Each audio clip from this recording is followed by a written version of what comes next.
Hi, Joe Alton, MD here, also known as Dr. Bones of the survival website doomandbloom.net, co-author of the greatly expanded 4th edition of the Survival Medicine Handbook and designer of quality medical kits at store.doomandbloom.net.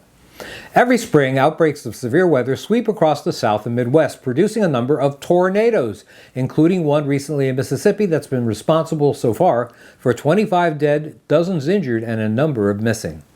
If I had to choose between being in the path of a hurricane or a tornado, I would prefer the hurricane. Why? Because hurricanes are predictable these days. You get to prepare for them, while tornadoes, well, not so much. It's the element of surprise that leads to hundreds killed and injured by these storms annually. Knowing what to do before a tornado touches ground is going to avoid many tragic outcomes. Let's talk a little bit about the basics.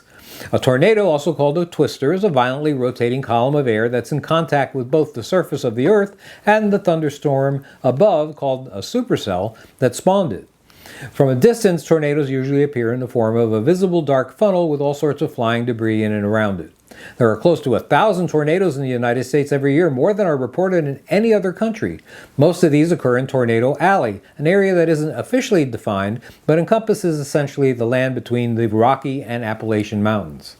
Peak tornado season in the southern U.S. states is March through May. In northern states, it's late spring through early summer. Some people believe actually that Tornado Alley has been shifting east over the years. In the United States, tornadoes average about 500 feet across, that's 150 meters, and travel on the ground for about 5 miles or 8 kilometers.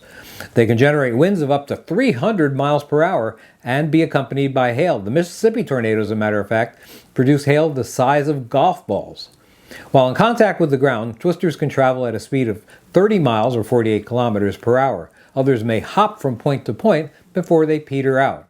Those in close proximity to the funnel will notice a horrific roaring sound that's reminiscent of a passing train. That is, if a passing train was about 6 inches in front of you. My own home was hit a glancing blow by a tornado decades ago, so I'm speaking from experience. Injuries from tornadoes are usually due to trauma from flying debris carried by the winds.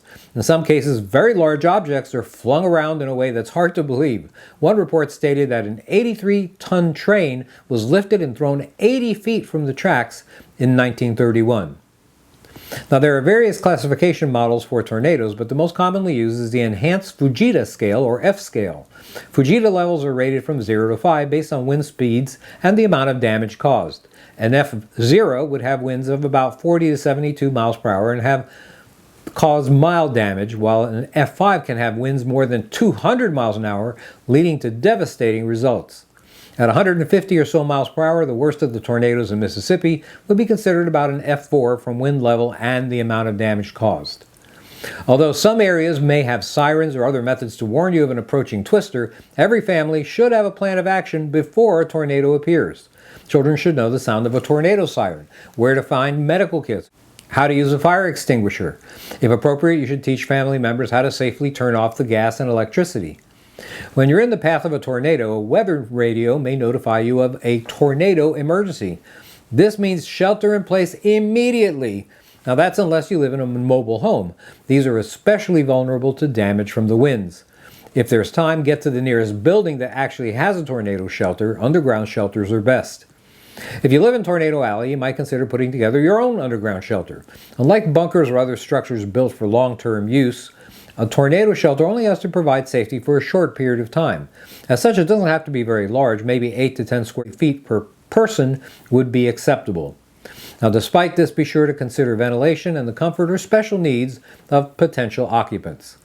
Now, if you don't have an underground shelter, find the safest place in the house where family members can gather. Basements, bathrooms, closets, or inside rooms without windows, those are your best options. Windows can easily shatter due to impact from flying debris. Speaking of windows, some suggest opening windows due to the rapid change in atmospheric pressure caused by a tornado. Well, most windows are made of quarter-inch panes of glass. You're not going to prevent your roof from being blown off simply by opening them. It's the speed and violence of the winds, not the pressure, that causes the most damage to homes. For added protection, get under a heavy object such as a sturdy table. Cover your body with a sleeping bag or mattress. That'll provide an additional shield. Have some means of communication on your person, and let every member of your family know what to do and drill until they know this process by heart. Of course, it makes sense to prepare if you're going to be knocked off the grid for a time. Non-perishable food, clean water, a good medical kit, and much more should be part of your general survival storage. Many recommend 3 days supply. It's not enough. Plan for more. If you're in a car and can drive to a shelter, do so. Although you may be hesitant to leave your vehicle, remember that they can be easily tossed around by high winds. You may actually be safer in a culvert, a ditch, or another area lower than the roadway. It's not safe, however, to hide under a bridge or overpass, as the winds can easily reach you. In town, leaving the car to enter a sturdy building, that's pretty appropriate to do. If there's no other shelter, however, staying in your car will protect you from some of the flying debris. Keep your seatbelt on, keep your head down below the level of the windows, and cover yourself as much as possible. If you're out hiking when the tornado hits, get away from heavily wooded areas. Torn branches and other debris become missiles, so an open field or ditch may actually be safer. Lying down flat in a low spot in the ground may give you some protection, so make sure to cover your head, and even if it's just with your own hands, give yourself some kind of support. One final bit of advice: if you have pets, make provisions for them in your emergency plan. Your local disaster shelter may not have supplies for them. This is Joe Alton, MD, that old Dr. Bones, wishing you the best of health in good times or bad. Thanks for watching. Hey, learn more about natural disasters and 200 other off-grid medical topics in the award-winning 4th edition of the Survival Medicine Handbook. And get your family medically prepared with quality kits and individual supplies from our entire line at store.doomandbloom.net. You'll be glad you did.